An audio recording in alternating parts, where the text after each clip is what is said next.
And so the first thing that I want us to understand as we dive into this here is going to be right behind me. It's what we call the cognitive model.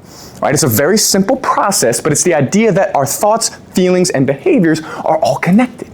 So let's go through this real quick as a group. Let's look at this, see what we have here. We start with a situation.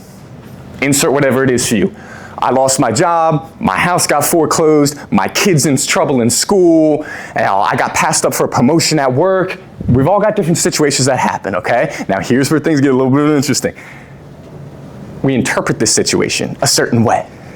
This is the worst thing that happened to me. This is the best thing that happened to me. This is a problem. This is this. This is that.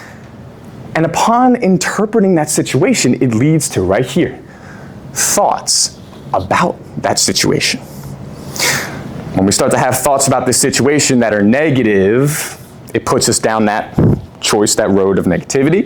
If we have thoughts about it that are positive, it helps us to view it as more of an opportunity. So let's keep going through. We got thoughts, whatever they are, about your situation. Then it leads to emotion. Now we're feeling something because of that. And we all know feelings and emotions, they can be powerful. And then lastly, you've got a behavior that is birthed from that emotion. Okay? Now imagine this cycle as if it's a circle. And it just keeps going around and around and around. And it's a cycle that could feel almost impossible to get out of that loop. Oh, and it's so frustrating. It's so frustrating. It feels like you can never have any peace. Maybe you have peace for like a day. You're like, wow, it was really fun at Hershey Park. And then boom, you're hit in the face the next day again with the reality of your anxiety, your frustration, your disappointment, your depression. But here's the thing, friends. There's something we can do about this. We can interrupt that cycle, if you will. And you know where we interrupt it at? The thought level.